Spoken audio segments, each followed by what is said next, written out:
જય શ્રી કૃષ્ણ, જય દ્વારકાધીશ બધાને. મિત્રો, મારી યુટ્યુબ ચેનલ કૃષ્ણા ભક્તિ વિથ નીલમમાં આપ સૌનું હાર્દિક સ્વાગત છે. મિત્રો, આપણી દ્વાદશ જ્યોતિર્લિંગની શ્રેણી એમાં આપણે પ્રથમ જ્યોતિર્લિંગ સોમનાથ મહાદેવની કથા વિશે વાત કરી. આજના આ વિડીયોમાં આપણે બીજું જ્યોતિર્લિંગ એટલે કે મલ્લિકાર્જુન જ્યોતિર્લિંગની કથા કહેવાના છીએ. તો મને આશા છે કે મારો આજનો વિડીયો આપ સૌને પસંદ આવશે. આપણા પવિત્ર જ્યોતિર્લિંગોમાં બીજું જ્યોતિર્લિંગ એટલે મલ્લિકાર્જુન મહાદેવ. આ જ્યોતિર્લિંગ આંધ્રપ્રદેશને કૃષ્ણા નદીના કિનારે શ્રીશૈલમ પર્વત પર આવેલું છે. શિવપુરાણ અનુસાર આ પર્વત પર પૂજા કરવાથી અશ્વમેઘ યજ્ઞ જેટલું પુણ્ય મળે છે.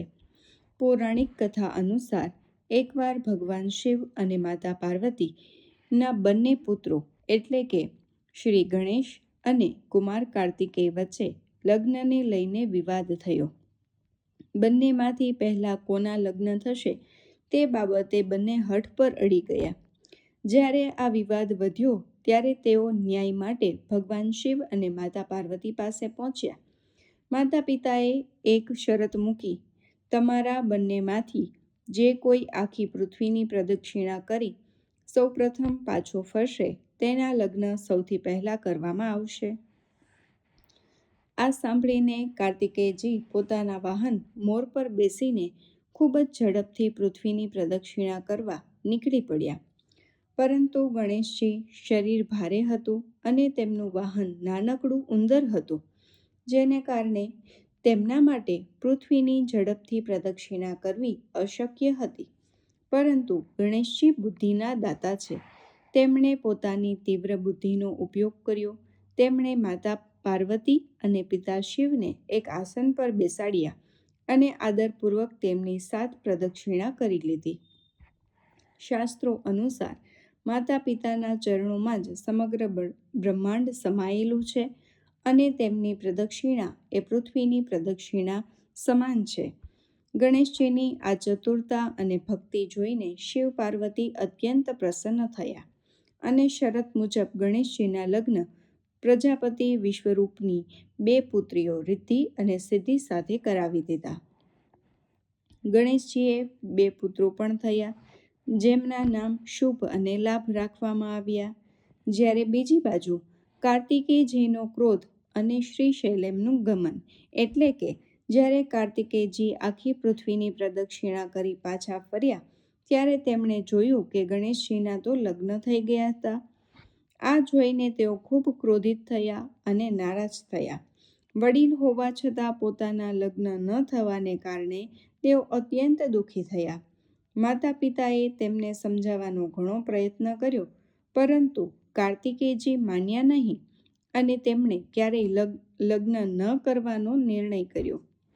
તેઓ ક્રોધમાં આવીને કૈલાશ પર્વત છોડીને દક્ષિણ ભારતમાં શ્રીશૈલમ પર્વત પર ચાલ્યા ગયા. પુત્રના વિયોગમાં માતા પાર્વતી વ્યાકુળ થઈ ગયા. ભગવાન શિવ અને માતા પાર્વતી કાર્તિકેયને મનાવવા પોતે શ્રીશૈલમ પર્વત પર આવ્યા. પરંતુ જ્યારે કાર્તિકેયજીને ખબર પડી કે માતા પિતા આવી રહ્યા છે ત્યારે તેઓ ત્યાંથી 3 યોજન એટલે 24 માઇલ જેટલા દૂર બીજા સ્થળે ચાલ્યા ગયા. પુત્રના ગયા પછી ભગવાન શિવ અને માતા પાર્વતી શ્રીશૈલમ પર્વત પર જ લિંગ સ્વરૂપે સ્થાપિત થઈ ગયા, જેથી તેઓ હંમેશા પોતાના પુત્રની નજીક રહી શકે. જ્યોતિર્લિંગોમાં આ એકમાત્ર સ્થાન એવું છે જ્યાં શિવ અને શક્તિ બંને જ્યોતિર્લિંગ સ્વરૂપે પૂજાય છે.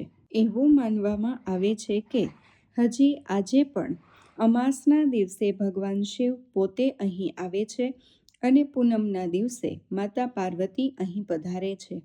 જે કોઈ ભક્ત આ મલ્લિકાર્જુન જ્યોતિર્લિંગના દર્શન કરે છે તેના તમામ પાપોનો નાશ પામે છે અને જીવનમાં સુખ, શાંતિ અને સમૃદ્ધિની પ્રાપ્તિ થાય છે.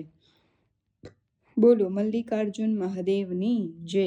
જો મિત્રો તમને મારો વિડીયો પસંદ આવ્યો હોય તો વિડીયોને લાઈક કરો, શેર કરો, કમેન્ટમાં હર હર મહાદેવ જરૂરથી લખજો અને આવતા વિડીયોમાં આપણે ત્રીજા જ્યોતિર્લિંગની કથા કહીશું. તેથી સબસ્ક્રાઈબ કરવાનું ભૂલતા નહીં. બધાઈને મારા જય શ્રી કૃષ્ણ. ઓમ નમઃ શિવાય. હર હર મહાદેવ.